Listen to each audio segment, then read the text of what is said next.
Welcome to the Books of Titans podcast, where I seek truth in the world's best books.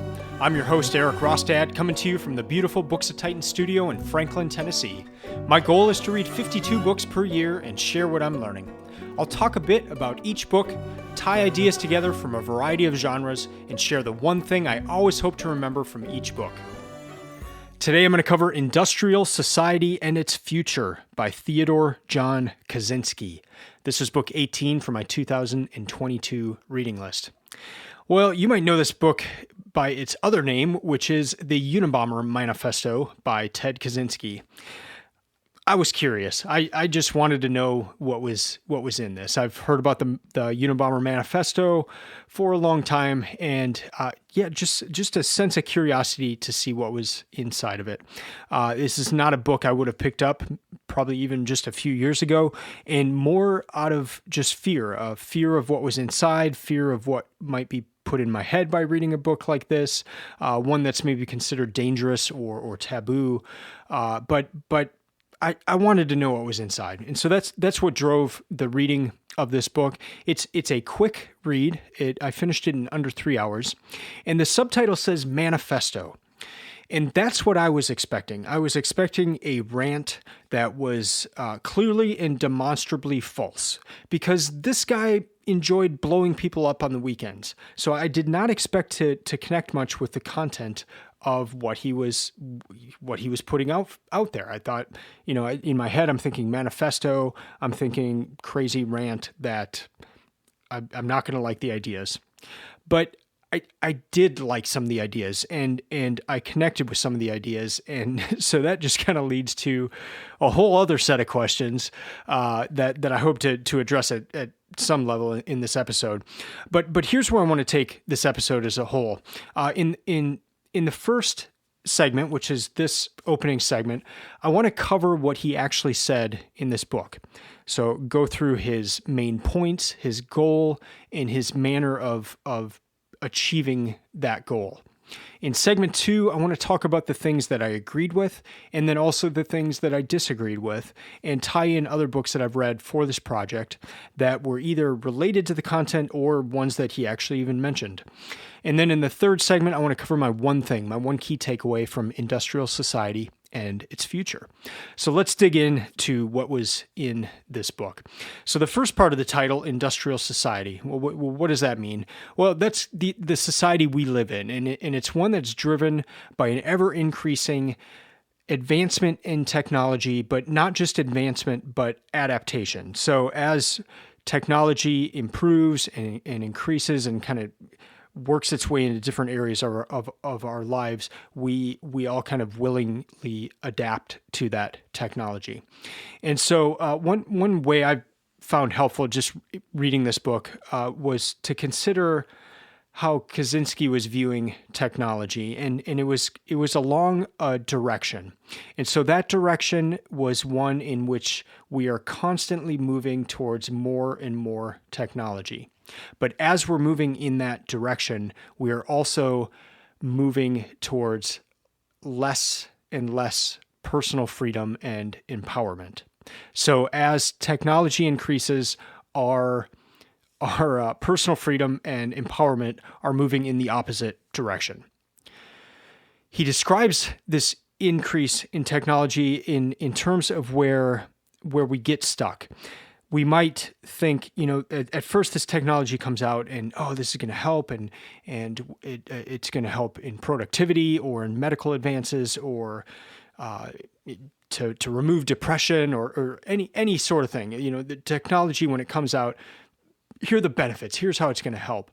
But it quickly becomes to where you can't go without that technology. Like you can't function properly or communicate with people or be on the same page with other people. And so the technology may start as small, but then it just kind of becomes overpowering. And as it goes on, it becomes more and more connected to where you can't just leave one part of this industrial society. Like you're kind of all in. And to stop doing one part of the technology makes it really hard to get by. And so that's kind of this direction that he's seeing happen. And he wrote this in 1995. So, perhaps even more so right now, but this direction of technology, it's moving in one direction. It's not going to stop. It's not going to halt. It's not going to move the other direction. It's going to go in one direction. And as it goes in that direction, freedom will naturally decrease. So what do we do? Well, to him, the solution is revolution. And reform is not going to work, because reformers are going to utilize technology, thereby strengthening the very thing that Kaczynski wants to remove. So his is not a call to stop. His is not a call to just stop where we are and not develop anymore. And then it's not even just to reform where things are right now. It's to call for a revolution. It's the elimination of technology. He wants to get rid of it entirely. So not just parts of it, not try to reform it, but the revolution is for everything, is to eliminate technology. And his main overarching goal is the destruction of the existing form of society. So it reads like Engels' book that I read earlier this year with the origin of the family, private property, and the state. You're kind of reading along, and then all of a sudden there is this call to revolution. And yeah, it's all encompassing. It's not just bits and pieces. It's the destruction of the existing form of society. So that's where this book quickly goes. And the way that he says this must happen is in the following way, and I'm gonna read this. This comes on page 41.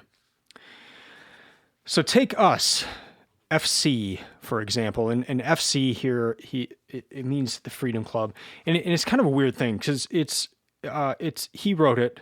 Ted Kaczynski wrote this, but he uses the first person plural quite often. So he says we, but it's just him.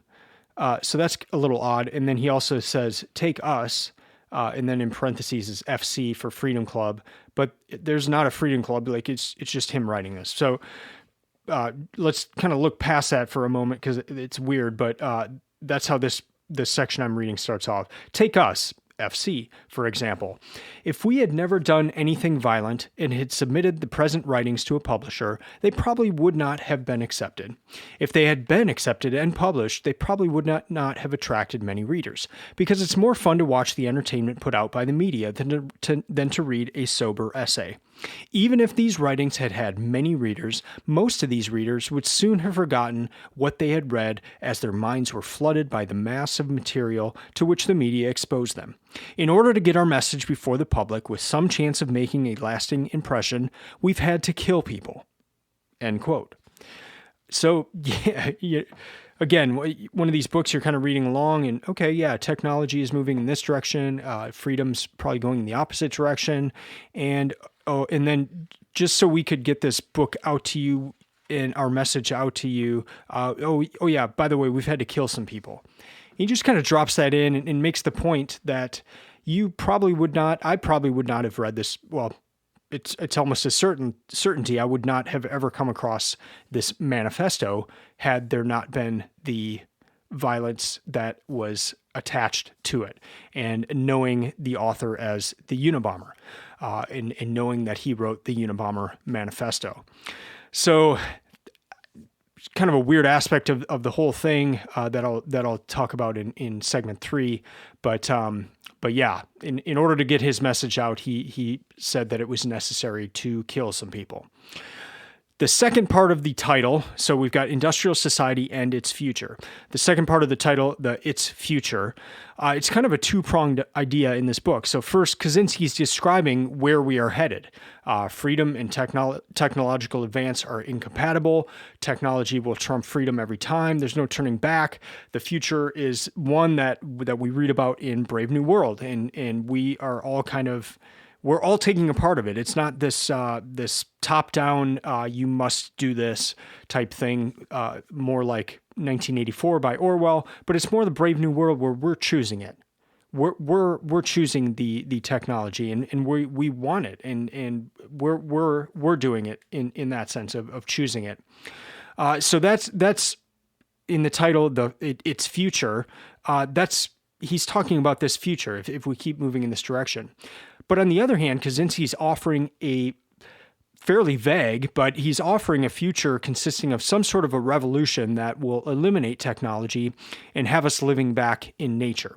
So in the title, it's kind of up to us in the sense of we can go this route, this is what's happening, or we can start a revolution and not go that route, and that could be an alternative future. So that's a quick overview of what is in the book. There's a lot of repeating of ideas and phrasing them in slightly different ways, but these are kind of the main ideas that are throughout this book. For reading stats, it's a 109-page book. It took me 2 hours and 56 minutes to read it over a couple days, and so that was 55 pages per day. I read it between May 21st and 22nd. So in the next segment, I will get into what I agreed with, what I didn't agree with, and then some books that are related to Kaczynski's manifesto.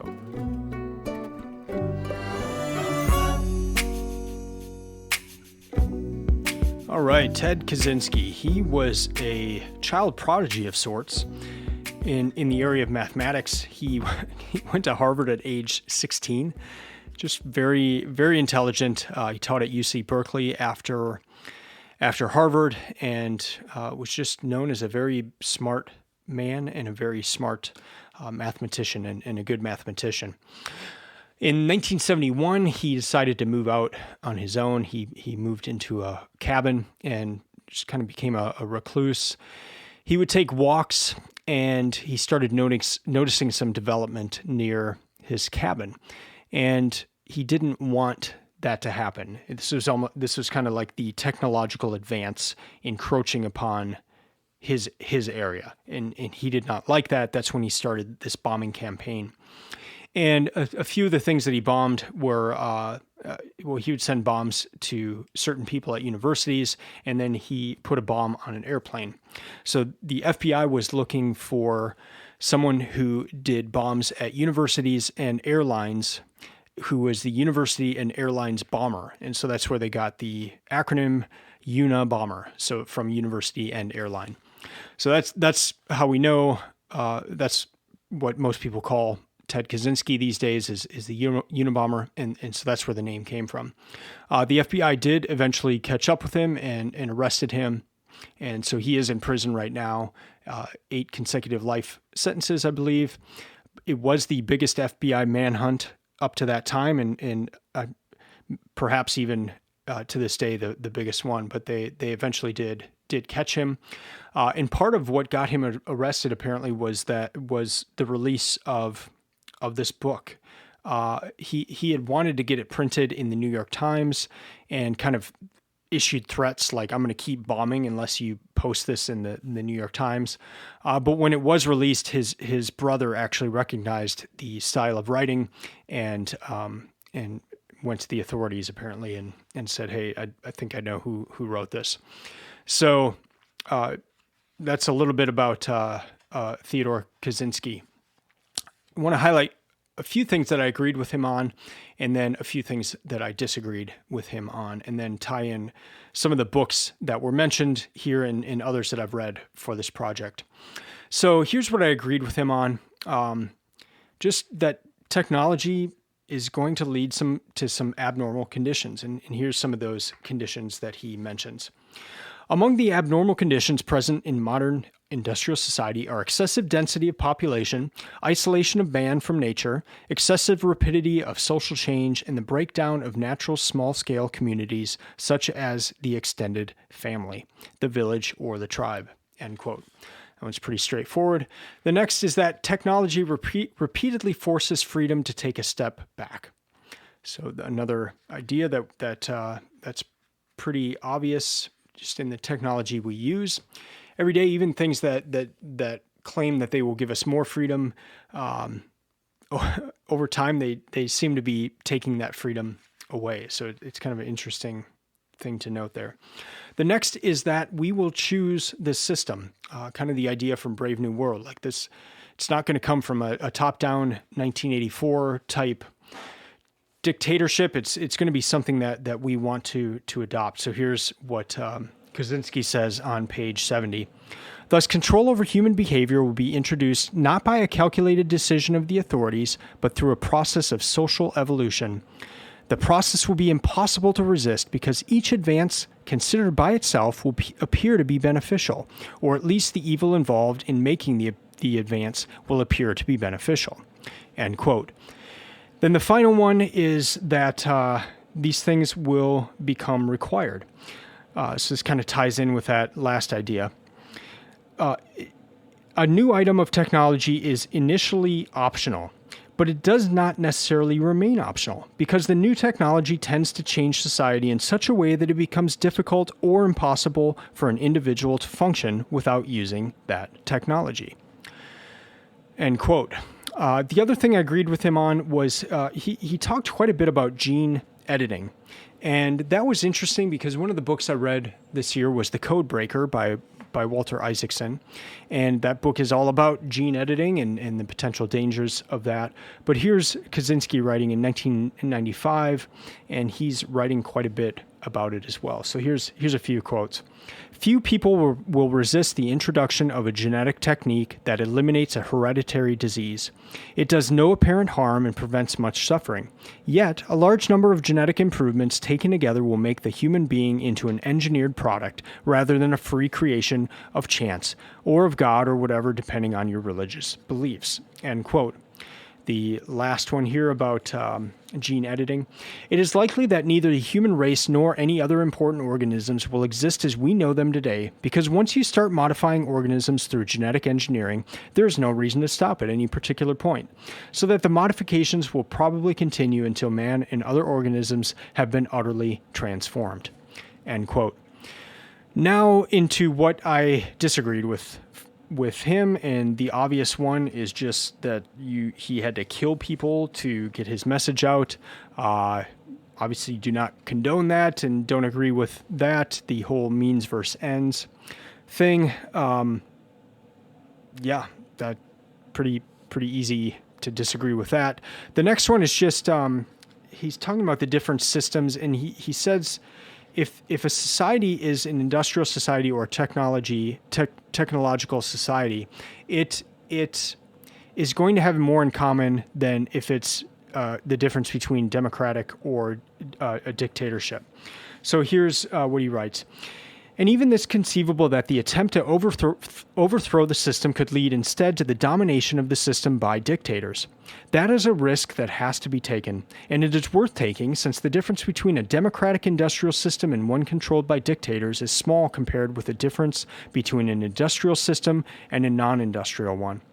End quote. Yeah. No. The difference between democratic and dictatorial system, it works its whole way within that industrial system. So I didn't buy that, what he was saying there. Now some book tie-in. So obviously I've mentioned Brave New World quite a bit. Kaczynski mentions that book in this one quite a bit as well. And just the ideas there, a lot of it just being that we're going to adopt it as opposed to it being a top-down thing. Another one, The Code Breaker, as I just mentioned, in gene editing. And then I was surprised to see Kaczynski write so much about that. Another book, The Origin of the Family, that I mentioned by Engels. Both of them call for revolution.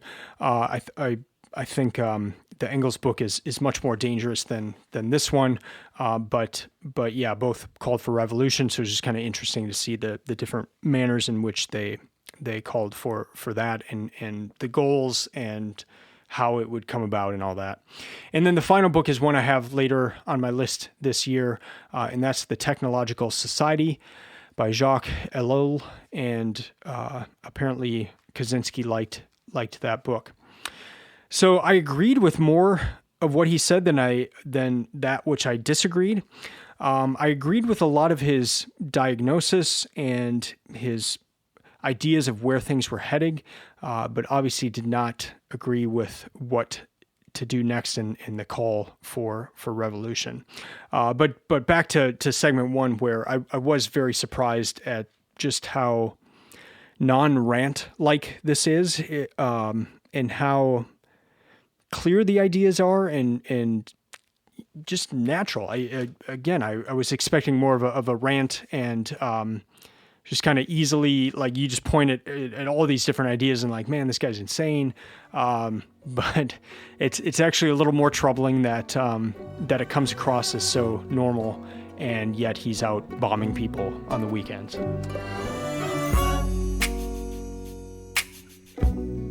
Now, into segment 3 and the one thing, my one key takeaway from Industrial Society and its Future. And it's this, I read it before, but page 41, in order to get our message before the public with some chance of making a lasting impression, we've had to kill people. End quote. Just I would not have read this book had that not been the case. Like, there's no way this would have been published and widespread to the point where I would be reading it for this project had he not been the Unabomber and not had that notoriety. So his method of doing this worked, and it worked on me in the sense that he had to kill people to get noticed. That's how I noticed him. And in a twisted sort of way, the only reason I read this book, like, it's like I played right into his hands. And so that's my one key takeaway, just because it's kind of disturbing, and in a way, I feel like I've been played, but to his point, this just would have never gotten out. So yeah, there's just that's one very just strange aspect of reading a book like this. The second is that does the fact that he is the Unabomber and that he has killed people to get this message out, does that negate what he says? Does it negate his diagnosis of society and for his calls and what needs to happen? And that's where it gets a lot trickier, because the things he said were quite coherent. You can't just write it off as a madman. It's actually a better idea to look at these ideas and grapple with them. Obviously not the ones of going out to kill people to get your message out, but the things he says about technology. These are important things to consider. Do we just get rid of the whole thing and start over and live in nature? I don't think that's the answer, but that's his what he says to do. So it becomes this issue of a manner of means versus ends. So his end is he wants. Well, he's got the goal for technology, but in the sense of this book, his end is to get his message out. The means in which he does it is murder and mayhem and terrorism. So were those the correct means to get this message out? In his mind, he sees a bigger problem moving into the future with personal freedom going down, to where there's probably going to be a bigger problem in the future. If that continues, why not stop it now? And that's just kind of one of those ideas in the book. So it is a dangerous book in that sense. As I mentioned before, I think Engels' book of the origin of the family is much more dangerous, and was also much more widely adopted and adapted. We are a culture and society addicted to technology, and even more so now than when Kaczynski wrote this. You walk down the street and everyone is hunched over. They're looking at their phones. One thing I kind of enjoyed doing in the past, I used to live by Georgia Tech, and I would run around their campus. And, I'm running on the sidewalk and everyone's looking down at their phone, and I would scare kids to death because they're so engrossed in their phone. But then in their peripheral vision, all of a sudden they see this object coming towards them faster than what should be happening. And, you'd have grown college men scream. But we are that addicted. We're not looking around us anymore. And as that happens, we lose freedom. So what do we do with that? Like what's our solution for that? Can we reform particular aspects of our life as opposed to doing this call for complete revolution that we see here in this book? A lot of things to think about. I do suggest reading it just for seeing these ideas and grappling with them and yeah. But on the other hand, it is kind of disappointing to know that I've been played, in the sense of his whole goal in doing these murders and mayhem was to get me to read this book. That's going to do it for this episode. Thank you for listening. I'd love to hear from you especially if you've read this book. Maybe tell me something I missed or your thoughts on the book. You can also follow Books of Titans at Books of Titans on Instagram or Twitter.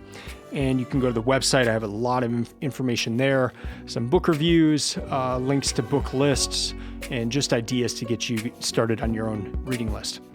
I will be back in a couple weeks. I'll be talking about another book from this year's reading list. Till then, keep listening, keep reading, and keep thinking. I'm out.